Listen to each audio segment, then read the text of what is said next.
Good morning, good afternoon and good evening, and welcome to another video of the Diving Trader. My name is Daniel, and today guys we're going to be looking at the top 10 traders mistakes. This video guys is good for your experienced trader and for the traders of you out there who are just starting out at the moment. So guys, let's just get right into it. First one, you can make loads of money and get rich. Guys, that is an absolute bull. Okay, don't go with the mindset thinking that you're going to get rich overnight. I'm not saying that you can not make loads of money and you cannot get wealthy in the long term. I'm just saying do not go into trading thinking that you're going to get rich overnight, because it just ain't going to happen. Okay, so take that away, because it ain't happening. You'll see a load of videos out there saying get rich schemes, pay a little bit amount of money and we'll give you the secrets. It doesn't exist, guys. Okay, so stay well away from that. Secondly, use credit to invest in stocks. Using credit is not a good idea, guys. The general idea when investing is to use money that you can afford to lose. Okay, so you may have some savings stacked away and you decide to use those savings to get high interest and put them into stocks, to funds, whatever. What you shouldn't do, guys, is get out the credit card, ask for a loan to invest in stocks, because it's just not a good idea. Okay, so stay away from that. Thirdly, not educate or invest in time in yourself. Now, this is really a key point. These 3 points that I've mentioned now are 3 key points. Okay, what do I mean by that? Taking the time to look through YouTube or online courses to learn the fundamentals of trading is a real important place to start. Okay, what do I mean by that?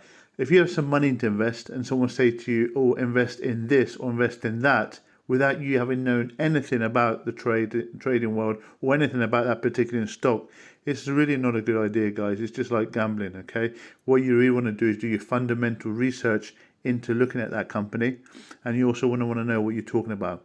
Okay, you want to know where you're getting in, where you're going out.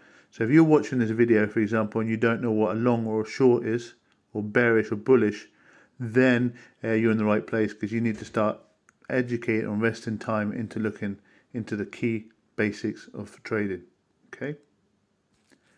Having no trading plan. Now, having no trading plan is also a bad idea. Okay, so when you're going into trading, you need to have some sort of trading plan.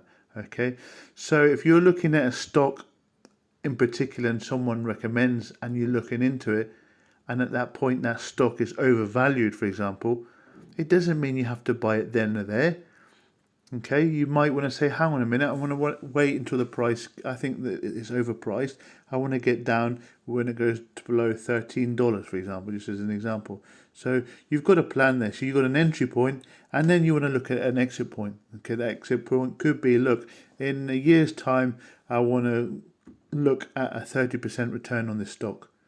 Okay, so if you get your 30%, take it out.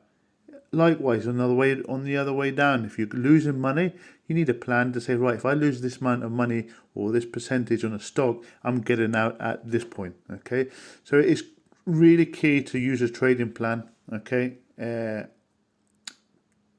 so it doesn't lead to the next point we're going to talk about, which is emotions.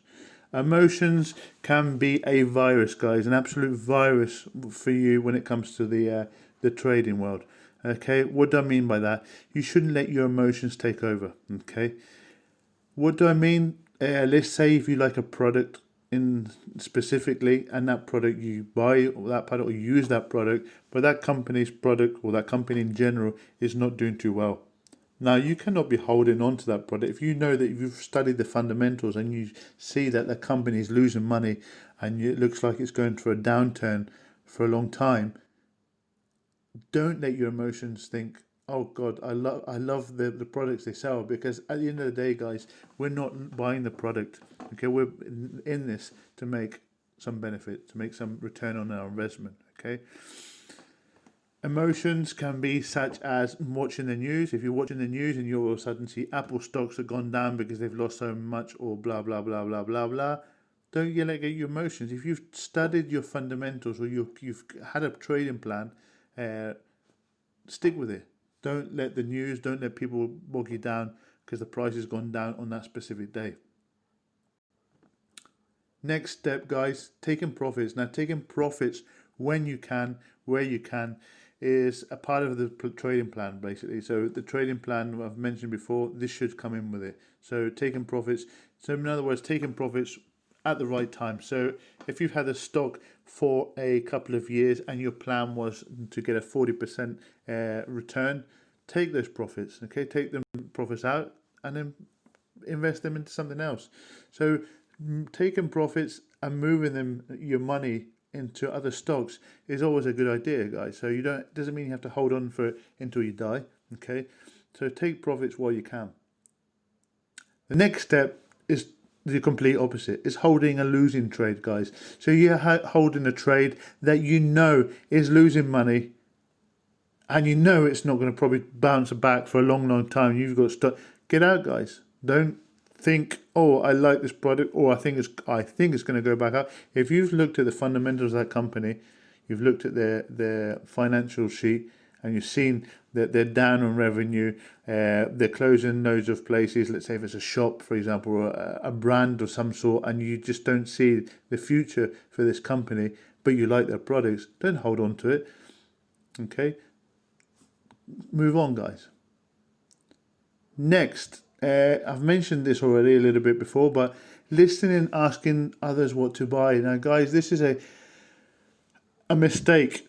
If you are in the trading world and you're just acting on what people are telling you and you're executing those orders on the basis of what friends told you, this is also a bad idea, guys.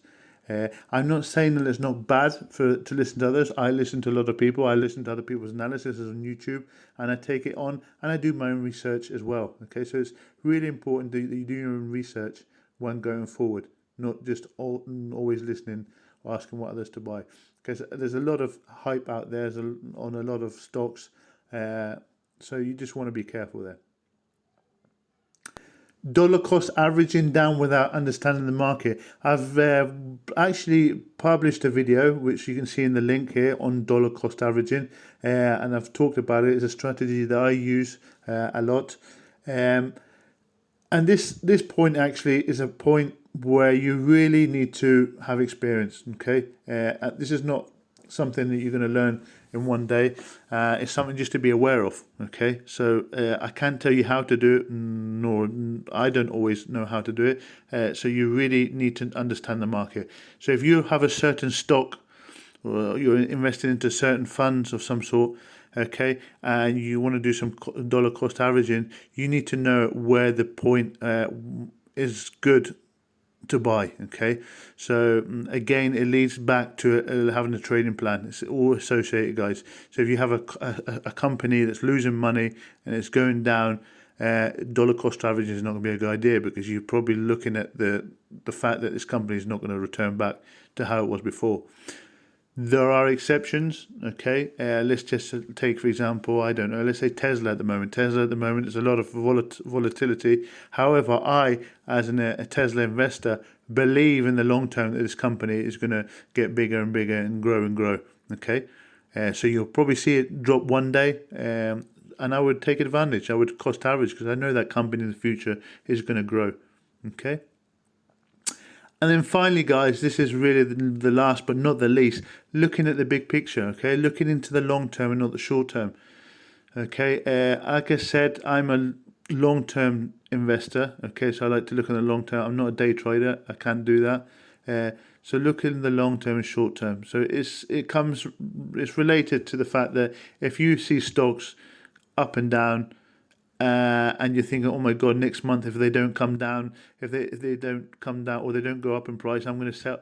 No, guys, if you've done the key fundamental research and you believe in that company, you need to be looking 1 year, 2 years, 3 years. Don't look in a month's time and think, oh my God, the price is coming down, I'm getting out, because you've already done the key research at the beginning and you believe in that company. So let's look at the long term and not the short term. So guys, that That's the 10 key trading mistakes, 10 points, 10 tips, whatever you want to call them, from my point of view.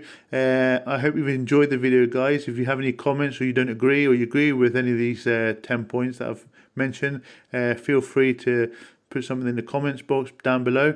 If you like this video, give it a big thumbs up, and if you haven't subscribed before, you want to subscribe and you want to see more videos, we'll hit the subscribe videos, guys. And thank you very much for joining me on my journey today. Take care and speak to you soon.